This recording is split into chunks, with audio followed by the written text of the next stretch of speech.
instead of our lower. Any of these acts will elicit resistance. Now, what are the characteristics of resistance? Resistance is invisible. Resistance cannot be seen, heard, touched, or smelled, but it can be felt. We experience it as an energy field radiating from a work in potential. Resistance is a repelling force. It's negative. Its aim is to shove us away, distract us, prevent us from doing our work. Resistance is insidious. Resistance will tell you anything to keep you from doing your work. It will perjure, fabricate, falsify, seduce, bully, cajole. Resistance is protean. It will assume any form if that's what it takes to deceive you. Resistance will reason with you like a lawyer or jam a 9mm in your face like a stick-up man. Resistance has no conscience. It will pledge anything to get a deal, then double-cross you as soon as your back is turned. If you take resistance at its word, you deserve everything you get. Resistance is always lying and always full of shit. Resistance is impersonal. Resistance is not out to get you personally. It doesn't know who you are and doesn't care. Resistance is a force of nature. It acts objectively. Though it feels malevolent, resistance in fact operates with the indifference of rain and transits the heavens by the same laws as stars. When we marshal our forces to combat resistance, we must remember this. Resistance is infallible. Like a magnetized needle floating on a surface of oil, resistance will unfailingly point to true north, meaning that calling or action it most wants to stop us from doing.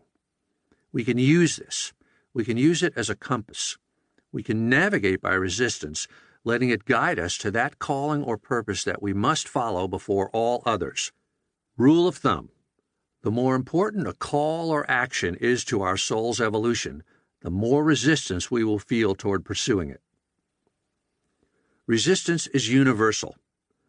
We're wrong if we think we're the only ones struggling with resistance. Everyone who has a body experiences resistance. Resistance never sleeps. Henry Fonda was still throwing up before each stage performance, even when he was 75. In other words, fear doesn't go away. The warrior and the artist live by the same code of necessity, which dictates that the battle must be fought anew every day. Resistance plays for keeps. Resistance's goal is not to wound or disable. Resistance aims to kill. Its target is the epicenter of our being, our genius, our soul, the unique and priceless gift we were put on this earth to give and that no one else has but us. Resistance means business. When we fight it, we are in a fight to the death. Rational thought. Next to resistance, rational thought is the artist or entrepreneur's worst enemy. Bad things happen when we employ rational thought, because rational thought comes from the ego. Instead, we want to work from the self, that is, from instinct and intuition, from the unconscious. Homer began both the Iliad and the Odyssey with a prayer to the Muse. The Greeks' greatest poet understood that genius did not reside within his fallible, mortal self, but came to him instead from some source that he could neither command nor control, only invoke. When an artist says, "Trust the soup," she means let go of the need to control, which we can't do anyway, and put your faith instead in the source, the mystery, the quantum soup. The deeper the source we work from, the better our stuff will be, and the more transformative it will be for us and for those we share it with. Friends and family. The problem with friends and family is that they know us as we are. They are invested in maintaining us as we are. The last thing we want is to remain as we are. If you're listening to this book, it's because you sense inside you a second self, an unlived you. With some exceptions, God bless them, friends and family are the enemy of this unmanifested you, this unborn self, this future being. Prepare yourself to make new friends. They will appear, trust me.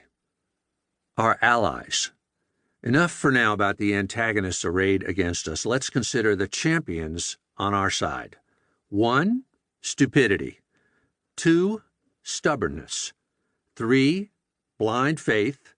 4, passion. 5,